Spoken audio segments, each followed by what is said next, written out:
ಇನ್ನು ಬೆಂಗಳೂರು ಕೇಂದ್ರ ಲೋಕಸಭಾ ಕ್ಷೇತ್ರದ ಬಿಜೆಪಿ ಅಭ್ಯರ್ಥಿ ಪಿಸಿ ಮೋಹನ್ ಅವರು ಬಿವಿಕೆ ಅಯ್ಯಂಗಾರ್ ರಸ್ತೆ ಚಿಕ್ಕಪೇಟೆ ರಸ್ತೆಯಲ್ಲಿ ಮತಬೇಟೆಯನ್ನ ಮಾಡಿದರು. ಇವತ್ತು ದಾರಿಯುದ್ದಕ್ಕೂ ಕೂಡ ವಿವಿಧ ಅಸೋಸಿಯೇಷನ್ ಮುಖಂಡರು ಹೂ ಎರಚಿ ಸನ್ಮಾನ ಮಾಡಿ ಸ್ವಾಗತಿಸಿಕೊಂಡರು. ಮತದಾರರಿಗೆ ಈ ಬಾರಿ ಮತ್ತಷ್ಟು ಅಭಿವೃದ್ಧಿ ಕೆಲಸಗಳನ್ನು ಮಾಡಿಕೊಡುವ ಭರವಸೆಯನ್ನ ಕೊಟ್ಟಿದ್ದಾರೆ ಪಿಸಿ ಮೋಹನ್ ಅವರು.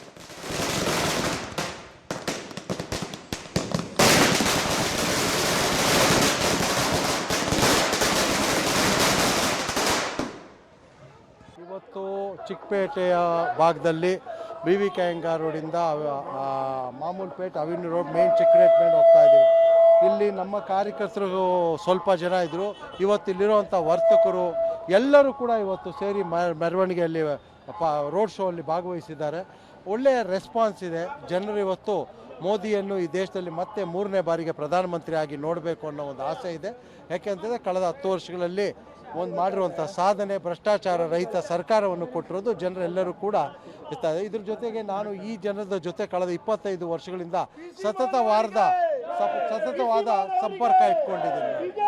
ಸರ್, ಈಗ ವರ್ತಕರು ಜೊತೆಗೆ ಬೇರೆ ಬೇರೆ ಅಸೋಸಿಯೇಷನ್ ಅವರೆಲ್ಲ ಬಂದು ಹೂಗಳ ಸುರಿಸ್ತಿದ್ದಾರೆ, ಸನ್ಮಾನ ಮಾಡ್ತಿದ್ದಾರೆ.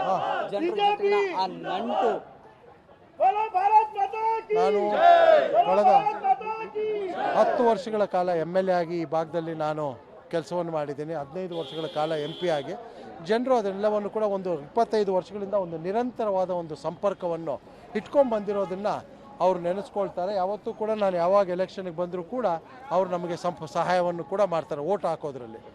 ಈಗ ಏನು ಭರವಸೆ ಕೊಡ್ತಾರೆ ಸರ್ ಈ ಬಾರಿ ಬೆಂಗಳೂರಿನ ಅಭಿವೃದ್ಧಿಗೆ ಹೆಚ್ಚಿನ ಒಂದು ಹಣವನ್ನು ತರುವಂಥದ್ದು. ಈಗಾಗಲೇ ಕೇಂದ್ರ ಸರ್ಕಾರದಿಂದ ಬಂದಿರುವಂಥ 1,30,000 ಕೋಟಿಯ ಹಣವನ್ನು ಈಗಾಗಲೇ ಬಹುತೇಕವನ್ನು ನಾವು ಉಪಯೋಗಿಸ್ಕೊಂಡಿದ್ದೀವಿ. ಅದು ಸಬರ್ಬನ್ಗಿರಬಹುದು 15,600 ಕೋಟಿ, ಮತ್ತು